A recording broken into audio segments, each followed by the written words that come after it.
राजेश जी, ये प्रयोग पत्रकारों पे तो बहुत होते रहते हैं। हमारे लिए लिखा गया कि हमारी ईडी से, इनकम टैक्स से जांच करा ली जाए। ईओडब्ल्यू के 6 इंस्पेक्टरों ने 18 जिलों में जांच करी, एसटीएफ ने मुकदमे किए। ये पत्रकारों को टारगेट करते रहते हैं। न्यूज़ क्लिक का आज मुद्दा उठाया गया जानबूझ के। लेकिन बड़ा सवाल ये कि डर नहीं रहे हैं लोग। लोग बोलने लगे हैं, लोग इस माहौल में आके अपनी बात कहने लगे हैं। और तानाशाह के लिए डर की बात ये हो, सबसे बड़ी बात ये होती है कि लोग उससे डरना छोड़ दें। ये उसके लिए सबसे डर की बात होती है। क्या यही डर था राजेश जी, जो आज राहुल गांधी की चुपचाप एंट्री कर ली गई और मामले को डाइवर्ट कर दिया गया निशिकांत दुबे की तरफ से? क्या यही प्लानिंग थी? और बीजेपी इतना डर क्यों गई? राहुल ने इतना भाजपा को क्या वास्तव में डरा दिया है? राहुल क्या वाकई अब जननायक बनते जा रहे हैं राजेश जी? धन्यवाद संजय। देखिए, एक हमारे यहाँ बहुत कहावत प्रचलित है कि जब कर नहीं तो डर नहीं। तो डर की जो बात है सरकार के मन में, लोकसभा सचिवालय के मन में और लोकसभा अध्यक्ष के मन में रही होगी।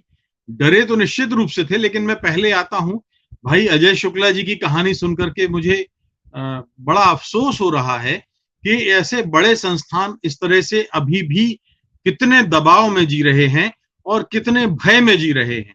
तो ये भय यहां भी है और ये भय सरकार में भी है। अब किस भय के आगे कौन झुकता है? हम लोग सारी जिंदगी, ऐसा नहीं है 1980 में एक बड़े कद्दावर मुख्यमंत्री होते थे अर्जुन सिंह, और मैंने रविवार में एक कवर स्टोरी लिखी थी 82 में, तो मेरी नौकरी के पीछे पड़ गए थे और मेरे वो रविवार की सारी प्रतियां जब्त करा ली गई थी पूरे मध्य प्रदेश और छत्तीसगढ़ से। तो ऐसी हमने जिंदगी में कई बार ऐसे अवसर देखे हैं।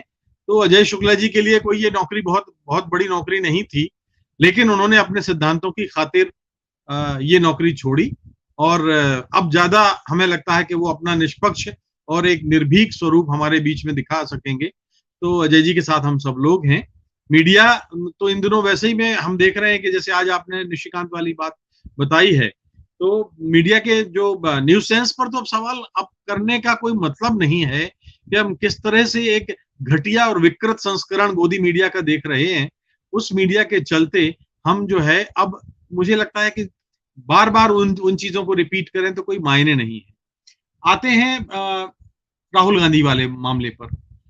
ये तो अब साफ हो गया कि ये एक राजनीतिक षड्यंत्र तो था ही, लेकिन जिसकी जो पटकथा जहां पर भी लिखी गई, उसका जो केंद्र बिंदु, जो एपिसेंटर जहां पे भी है इसका, वो एकदम लचर और कानूनों से बेखबर और बेतरतीब सा था। और इसीलिए जो सरकार का जो कानूनी पक्ष था वो इस मामले में बहुत ही बौना साबित हुआ। हर मामले में इसको देखिए, इसलिए मैं कह रहा हूं कि जब सुप्रीम कोर्ट ने जो फैसला दिया तो लोकसभा सचिवालय की आंखें खुल जानी चाहिए, क्योंकि लोकसभा सचिवालय पहले दिन से इस मामले में कटघरे में है और सबसे बड़ा अपराधी लोकसभा सचिवालय है इस मामले में, क्योंकि उसने पहले दिन से गलत किया है।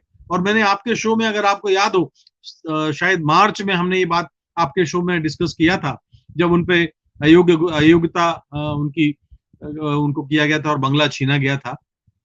तो आपके शो में ये बात हुई थी कि एक तो जब वो निचली कोर्ट ने सजा दी और 30 दिन के लिए उन्होंने ही उस सजा को लंबित रखा है, तो 24 घंटे भी लोकसभा सचिवालय रुक नहीं सका।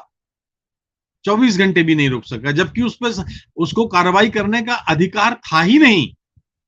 तो एक तो गलती लोकसभा सचिवालय ने ये की।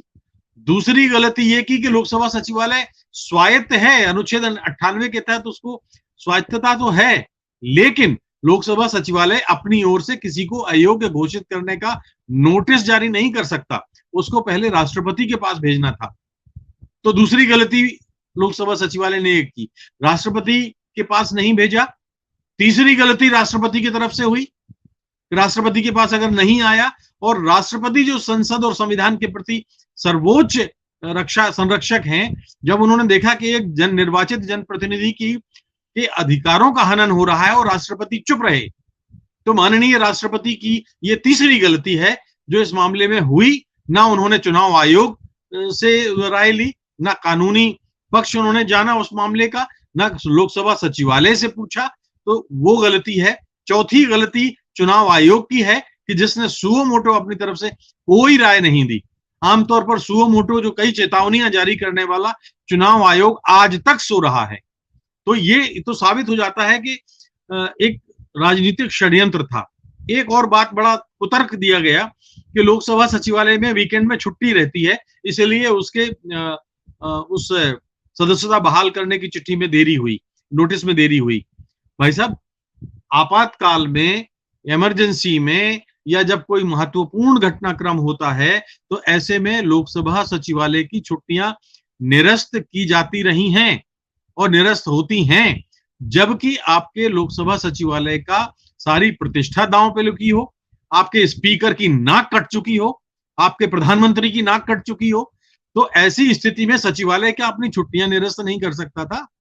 अभी भी उन्होंने जो देरी की है और उस समय अधिकार ना होते हुए भी अयोग्यता, जो योग्यता छीनी है, वो एक बहुत बड़े षड्यंत्र की ओर इशारा करती है कि इस सरकार को भय है, जहां से हमारी बात शुरू हुई थी। क्योंकि ये जो कदम था, अगर वो आज भी नहीं उठाते तो निश्चित रूप से आज के बाद ये सरकार, लोकसभा सचिवालय, प्रधानमंत्री सचिवालय और खुद प्रधानमंत्री नैतिक रूप से इस मामले में कटघरे में खड़े होते, अपराधी की जगह खड़े होते, क्योंकि वो सदन के नेता होते हुए एक जनप्रतिनिधि के अधिकारों की रक्षा नहीं कर पा रहे थे। जी संजय जी। जी बिल्कुल ठीक, बिल्कुल सही बात कही आपने।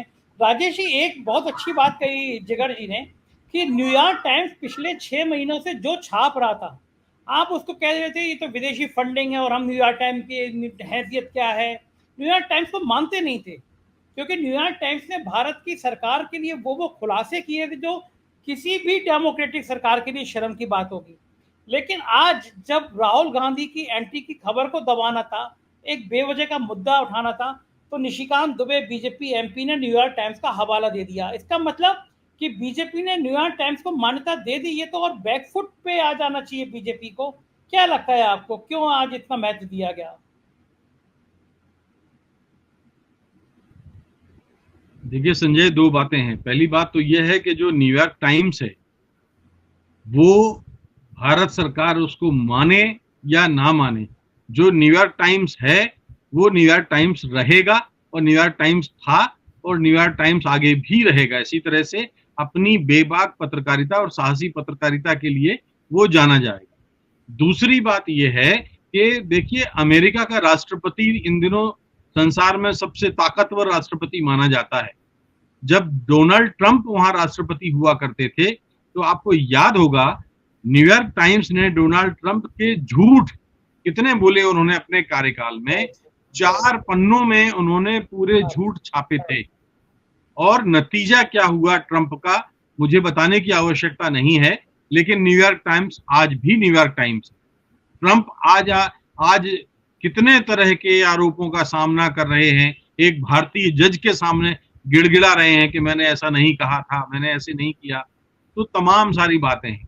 ये चीज सिर्फ और सिर्फ मुद्दे से भटकाने के लिए, ताकि राहुल गांधी का जो कद, सियासी कद बढ़ा है, संसदीय कद बढ़ा है, राजनीतिक उनका जो रौब बढ़ा है, वो उस पे उसकी चर्चा मीडिया में ज्यादा ना हो, इसलिए भारत सरकार ने, भारतीय जनता पार्टी ने और तमाम जो उनके सहयोगी विचारधारा के लोग हैं, उन लोगों ने इस तरह की हरकतें फैलाने का काम किया है, इन सूचनाएं फैलाने का काम किया है। इस तरह की कार्रवाइयां अब होंगी, क्योंकि अब आप देखिए कि राहुल गांधी के इस तरह से आने के बाद क्या होगा।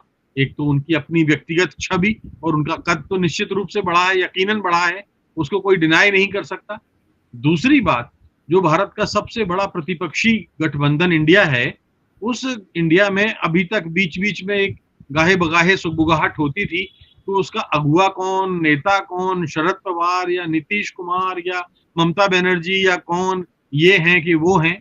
अब मेरा ख्याल है कि इस तरह की सुगबुगाहटों और चर्चाओं पर अब रोक लग जाएगी, क्योंकि देश ने देख लिया है कि प्रतिपक्ष के रूप में एक उनके पास एक बहुत मजबूत और दमदार चेहरा है।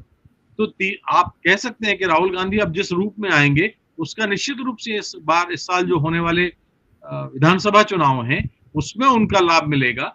और न केवल विधानसभा चुनाव में बल्कि 2024 के लोकसभा चुनाव में कांग्रेस एक बहुत ही मजबूत चेहरे के साथ, चमकदार चेहरे के साथ प्रस्तुत होगी। दूसरी तरफ भारतीय जनता पार्टी का एक दागदार और नैतिक धरातल पर एक बेहद कमजोर चेहरे के साथ वो चुनाव में उपस्थित होगी। जी।